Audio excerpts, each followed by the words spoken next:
ഇന്ന് നമ്മൾ ഉം, നിങ്ങൾ ഷെയർ ചെയ്ത ചില ലേഖനങ്ങളും പിന്നെ നിങ്ങളുടെ നോട്ടുകളുമൊക്കെ വെച്ചൊരു ആഴത്തിലുള്ള ചർച്ചയിലേക്ക് കടക്കുകയാണ്. അതെ. ഖുർആനെ മനസ്സിലാക്കുന്നതിൽ രണ്ട് ആം, വ്യത്യസ്ത ചിന്താരീതികളുണ്ട് എന്ന് പറയുന്നു. അപ്പോ തലച്ചോറിന്റെ ഈ ഇടതു വലതു ഭാഗങ്ങൾ ഇതിലെങ്ങനെയാണ് ഒരു പങ്ക് വഹിക്കുന്നത് അതാണ് നോക്കുന്നത്, അല്ലേ? തീർച്ചയായും ഇത് വളരെ ശ്രദ്ധേയമായൊരു കാര്യമാണ്. നമ്മളെ എങ്ങനെ ശ്രദ്ധിക്കുന്നു, നമ്മുടെ ചിന്താരീതികൾ എന്താണ് എന്നത്. അത് നമ്മൾ ഈ ഗ്രന്ഥങ്ങളെ, പ്രത്യേകിച്ച് ഖുർആൻ പോലെയുള്ളവയെ സമീപിക്കുന്ന രീതിയെ വല്ലാതെ സ്വാധീനിക്കും. ശരി. അപ്പോൾ ഇതിൽ പറയുന്നൊരു കാര്യം, ഖുർആനെ ചിലപ്പോൾ നമ്മൾ വെറും വസ്തുതകളും നിയമങ്ങളും മാത്രമായിട്ട് കാണുന്നു. അതെ. അത് ഏതാണ്ട് ഇടത് തലച്ചോറിന്റെ ഒരു രീതിയാണ്. ഓക്കെ, ഫാക്ട്സ്, റൂൾസ്, അങ്ങനത്തെ കാര്യങ്ങൾ. അതേസമയം അതിനൊരു മാർഗദർശനമായിട്ട്, ഒരു ജ്ഞാനമായിട്ട്, നമ്മളോട് സംസാരിക്കുന്ന ഒന്നായിട്ട് കാണുന്ന രീതിയുണ്ട്. അത് വലത് ഭാഗത്തിന്റെ പ്രവർത്തനത്തോട് കുറച്ചുകൂടി അടുത്തു നിൽക്കുന്നു. ആ അപ്പോ ഈ രണ്ട് രീതികളും തമ്മിലുള്ള ഒരു അടിസ്ഥാന വ്യത്യാസം എന്താണ്? ഈ ആദ്യത്തേത് ഇടത് രീതി അത് എങ്ങനെയാണ്? ഇടത് രീതി എന്ന് പറഞ്ഞാൽ അത് കൂടുതൽ അനലിറ്റിക്കലാണ്. കാര്യങ്ങളെ എങ്ങനെ പീസാക്കി വേർതിരിച്ച് ഭയങ്കര വ്യക്തതയോടെ റൂൾസ് വെച്ച് ഒരു സ്ട്രക്ചറിന്റെ ഉള്ളിൽ മനസ്സിലാക്കാൻ ശ്രമിക്കും. ശരി. ഫാക്ട്സ്, നിയമങ്ങൾ, വാക്കുകളുടെ കറക്റ്റ് അർത്ഥം, ഇതിലൊക്കെ ആയിരിക്കും കൂടുതൽ ഊന്നൽ.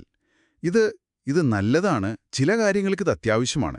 പക്ഷേ ഒരു മെഷീൻ പോലെ അല്ലേ, അതിന്റെ ഓരോ പാർട്സും എടുത്ത് പഠിക്കുന്ന പോലെ. അതെ, കറക്റ്റ്. പക്ഷേ ചിലപ്പോ ആ മൊത്തത്തിലുള്ള ചിത്രം അത് കിട്ടാതെ പോകും. ശരിയാണ്. അപ്പം മറ്റേത് ഈ വലത് അർദ്ധഗോളത്തിന്റെ രീതി, അത് ഇതിൽ നിന്ന് എങ്ങനെ വ്യത്യാസപ്പെട്ടിരിക്കുന്നു? ആ വലതർദ്ധഗോളം കുറച്ചുകൂടി എന്താ പറയാ, ഹോളിസ്റ്റിക് ആണ്. അത് കാര്യങ്ങളെ മൊത്തത്തിൽ കാണും, ബിഗ് പിക്ചർ. മൊത്തത്തിൽ. അതെ, അതിന്റെ സന്ദർഭം, കാര്യങ്ങൾ തമ്മിലുള്ള ബന്ധങ്ങൾ, പിന്നെ രൂപകങ്ങൾ, മെറ്റഫറുകൾ, ഇമോഷൻസ്, പറയാതെ പറയുന്ന കാര്യങ്ങൾ, ഇതിനൊക്കെ വലിയ പ്രാധാന്യം കൊടുക്കും.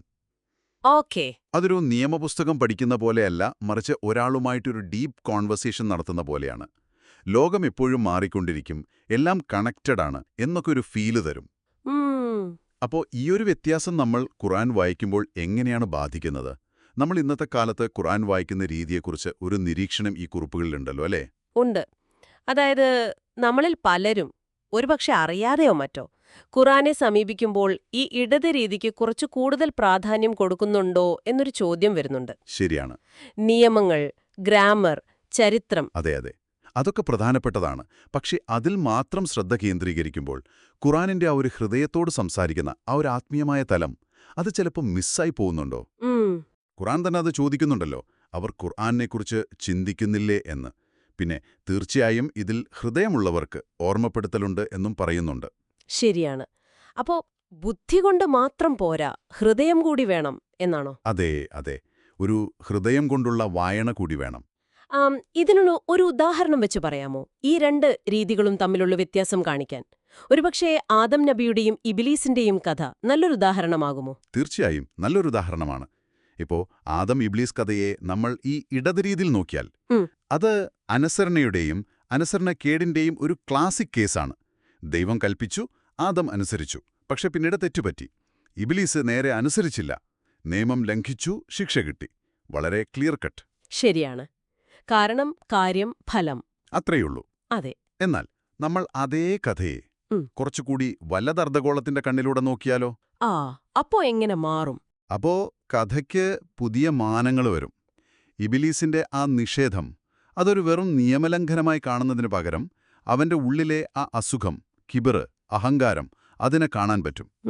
ആദമിന്റെ തെറ്റ് അതൊരു നിയമലംഘനം എന്നതിലുപരി മനുഷ്യസഹജമായ ഒരു വീക്ക്നെസ്, അതിൽ നിന്നുള്ള പഠനം, ആ ഒരു ആംഗിളിൽ കാണാം. ശരിയാണ്. ആ ഒരു ഹ്യൂമൻ എലമെന്റ്. അതെ. പിന്നെ ആദമിന്റെ പശ്ചാത്താപം, റബ്ബന ദലംന അൻഫുസന എന്നുള്ള ആ പ്രാർത്ഥന, അതൊരു ലീഗൽ അപ്പീൽ എന്നതിനേക്കാൾ ദൈവവുമായുള്ള ആ ബന്ധം മുറിഞ്ഞുപോയതിലുള്ളൊരു വേദനയും തിരികെ വരാനുള്ള ഒരു ആത്മാർത്ഥമായ ആഗ്രഹവുമായിട്ട് നമുക്ക് ഫീൽ ചെയ്യും. കഥാപാത്രങ്ങളുടെ ഉള്ളിലേക്ക് ഇറങ്ങിച്ചെല്ലുന്നൊരു രീതി, അവരുടെ മാനസികാവസ്ഥ, ആ സംഭവങ്ങളുടെയൊക്കെ ഒരു ആന്തരിക അർത്ഥം, മനുഷ്യന്റെ അവസ്ഥ എന്താണ് എന്നൊക്കെയുള്ള ചിന്തകൾ വരും. അപ്പോൾ ആ കഥ നമ്മളോട് കുറച്ചുകൂടി എന്താ പറയുക, വൈകാരികമായിട്ട് സംസാരിക്കും. കൊള്ളാം. അപ്പം നമ്മൾ എവിടെയാ എത്തിച്ചേരുന്നത്? ഖുറാനെ ശരിക്കും മനസ്സിലാക്കണമെങ്കിൽ ഈ പറയുന്ന രണ്ട് രീതികളും, അതായത് തലച്ചോറ് കൊണ്ടുള്ള വിശകലനവും ഹൃദയം കൊണ്ടുള്ള ആ ഒരു ഉൾക്കാഴ്ചയും ഒരുപോലെ വേണം എന്നാണോ? അതെ, അത് തന്നെയാണ് പോയിന്റ്. അതാണ് ഇതിലെ പ്രധാന ആശയമെന്ന് പറയാം.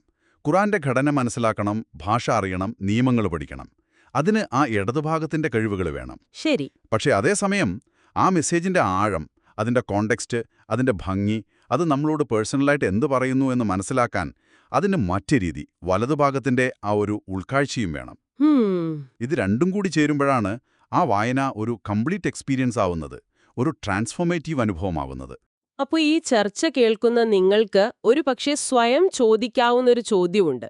നിങ്ങൾ സാധാരണ കാര്യങ്ങളെ സമീപിക്കുമ്പോൾ അത് ചിലപ്പോൾ പുസ്തകങ്ങളാവാം, അല്ലെങ്കിൽ വാർത്തകളാവാം, ജീവിതത്തിലെ ഓരോ സാഹചര്യങ്ങളാവാം. നിങ്ങൾ ഏത് രീതിയാണ് കൂടുതൽ ഉപയോഗിക്കാറ്? കാര്യങ്ങളെങ്ങനെ കീറി മുറിച്ച് വിശകലനം ചെയ്യാനാണോ താല്പര്യം, അതോ മൊത്തത്തിൽ അതിനെയൊന്ന് അനുഭവിച്ചറിയാനാണോ? നല്ല ചോദ്യമാണ്. ഒരുപക്ഷെ ഈ രണ്ട് അപ്രോച്ചുകളും കുറച്ചുകൂടി ബോധപൂർവം ഒന്ന് ഒരുമിച്ച് കൊണ്ടുവരാൻ ശ്രമിച്ചാൽ നിങ്ങളുടെ ആ ഒരു പുരതിലിന് കുറച്ചുകൂടി ആഴവും തെളിച്ചവും വരുമോ? അത് ആലോചിച്ച് നോക്കാവുന്നതാണ്.